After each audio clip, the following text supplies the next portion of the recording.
Okay, today is the 2nd of July, 2019.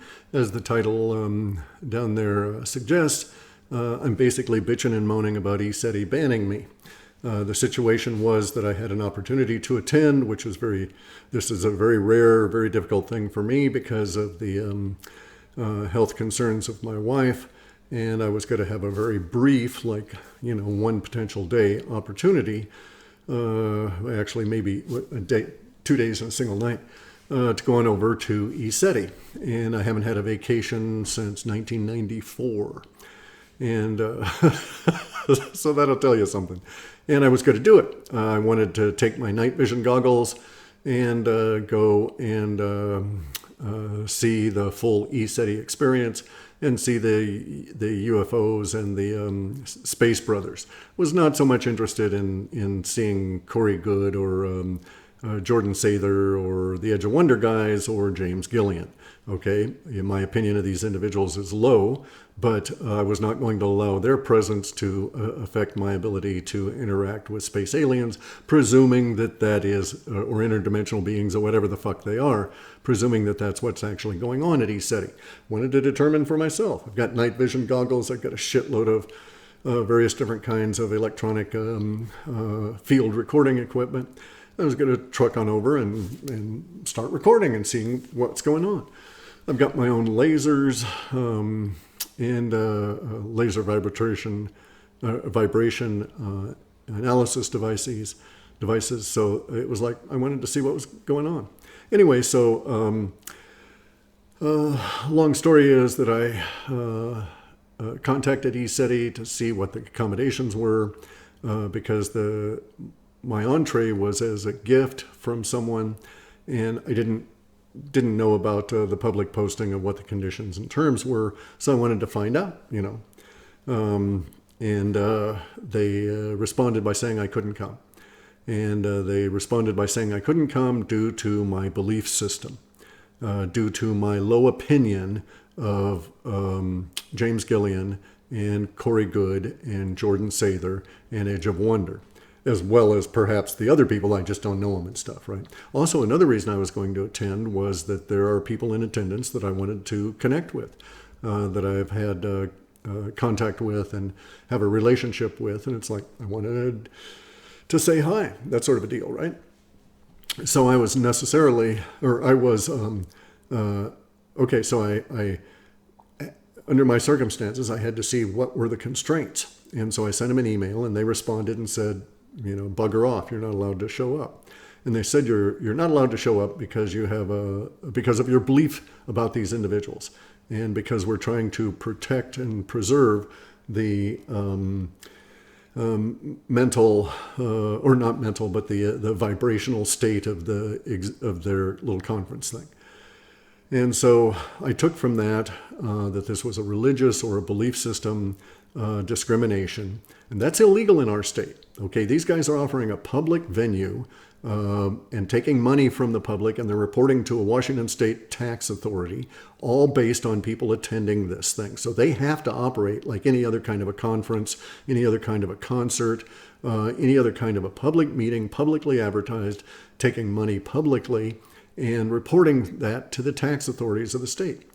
And so I was offended. I'm not a violent person. I've made no threats against any of these individuals in spite of what they may be saying. And I'm in no way a security risk to anyone. And if my mere presence was so disruptive, there are some conclusions that can be gained. Okay, if my presence was going to be so disrupting to these individuals, then these are little fragile eggshells that can't take any criticism whatsoever. That's obvious on the face of it, just if they're afraid of me simply showing up. And then other things that we can assume or make conclusions about is that maybe the effects that are touted at ECETI of talking with the Space Brothers and all of this kind of stuff only exist because of conditions that they create there, and that these are not naturally occurring events. In other words, they're tricks, they're entertainment, they're bullshit. Maybe they don't indeed ever do anything that is accurate. I know for a fact they're not reporting accurately about some things, because I've seen on YouTube a video that was reported and talked about by Gillian and Jimmy Church that I know of. And this video purports to be of as Gillian described it, I think he said it was like 1,300 feet wide, or it was like moving at 1,300 miles per hour, and it was like 150 feet wide UFO that comes zooming past somebody's cell phone camera. And I've examined that film, and that's bullshit. What they actually captured was a falcon in a hunting swoop. Had all the characteristics of a falcon in a hunting swoop captured on the cell phone. These people don't understand that it was close, it was not far away, and that had it been 150 feet wide, especially with some kind of a, even without, if it was just in free fall, it was 150 feet wide, it would have disturbed all of the plants and everything. There would have been a huge amount of rushing leaves. There would have been disturbances. There would have been air everywhere all around it as it came whooshing down and was physically there. They're claiming it was physically there. It was 100 feet plus wide, and it was moving at some ungodly speed, which I think I heard one of them say it was 1,300 miles an hour. How they estimated this, I don't know. But I know it's not 150 feet wide. I know it's not way back in the woods as they're maintaining, because none of those trees are moving. None of the grass is disturbed. There's no dust being picked up. And I live in this country. You get a good willy wall, a good little dust devil moving or a little bit of wind, and you got leaves and stuff everywhere this time of year. And this was back last year, but nonetheless, this was not a UFO. And so I know that they're not accurately reporting these things. And they also don't understand how video cameras capture things, especially the video cameras that are on cell phones, because a lot of it is software manipulation to get you a decent image. Something that the Edge of Wonder guys are quite prone to doing is, look at that, oh my God, oh my God. And what they're doing is misinterpreting a digital camera artifact as being some space alien or some spooky interdimensional woo-woo, okay? And so I like woo-woo. I want to see interdimensional beings and interact with them and so on. I'm not against woo-woo. I'm not against James Gillian's stated goals. Not against anything that they've said about that. I'm against their misreporting and taking instantly anything that shows up as proof and evidence of their position. I'm intensely critical of my own position and don't want to be self-deluding. But I wanted to see. I wanted to ascertain. So I actually was willing to change my mind and form a different opinion. And I figured that if I went for a couple of days to ECETI, I would come out either with my opinion confirmed or I would come out with it changed. And either way was fine with me. If I show up there and the conditions were exactly as they stated, I would make a video saying, holy fuck, look what I saw. That kind of shit, right? But if, on the other hand, I found out that it was trickery and was deceit, I would say, holy fuck, deceit. And if my opinion changed of Corey Goode, I'd be quite happy to state that.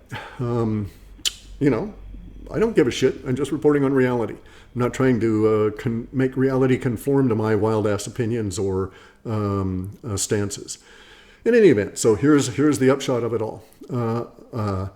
I think that anybody that is so disrupted by my appearance of just sitting there is guilty of some kind of fuckery and is expressing that guilt through rampaging paranoia that I might in some way be a danger to them.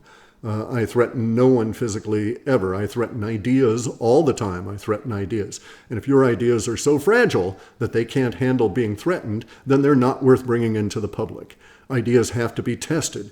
There's an old Japanese saying, men and steel and ideas are tested by other men, other steel, and other ideas. And if you're afraid of your ideas being tested, then you're admitting that they're too weak to stand up to it. So this is my opinion currently of Corey Goode, that his ideas are so weak that he's unable to and unwilling to do anything to allow them to come into conflict with any other idea. The same thing is true of David Wilcock. In fact, David Wilcock actually has physical reactions to his ideas being threatened. You can see it in his movements, his mannerisms, and hear it in his voice, that he is disturbed by other ideas in conflict with his ideas. I don't give a shit. You can call me any damn name you want. I'll be quite happy to sit there and debate you and not get all emotional and twisted up about it. You can be as insulting as you wish, and I'll still talk with you. And I have proof of this. I have people that don't like me, that think that they have an interesting opinion of me, and I still talk with them. And I can cite C.W. Chanter as someone of that nature. So, he and I have had a contentious relationship, and yet there's no animosity between us because it's a contention of ideas, not a contention of our individual nature or whatever. These people at ECETI offended me because they are banning me because of my ideas, because of my belief system. So as far as I'm concerned, that's like unfucking American. And, that's also cowardly. And so that's what I think, that they're unfucking American and they're cowardly. And unfortunately, I'm old. I'm really pissed about it because of being denied this opportunity. So I'm filing a fucking Washington State Human Rights Commission complaint. And I'll take it as far as it'll go. And I have the resources to pursue it, individually as well as through the mechanism of the Human Rights Commission. So, hey, ECETI, you didn't let me show up at your place. I'll be happy to see you guys in Olympia at an administrative hearing when we discuss the ins and outs of RCW 49.60. All right? Banning someone on the basis of religion or belief is against the law in this state, assholes. So, and I hate to characterize people, but when you ban me and the approach that your love and light administrator used was hurtful, and it was basically fucking disgusting. So I think you guys are assholes. And I was willing to come there and let you prove me wrong.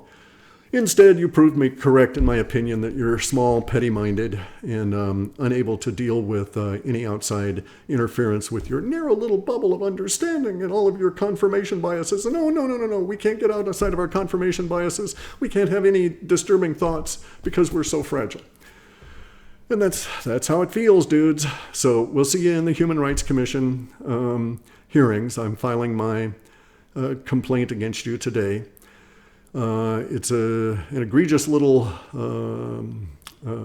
amount of work for me to have to go through to pursue this, but it's worth it to me just to get your asses into Olympia and have you sit down in my presence and deal with my ideas. So nice meeting y'all.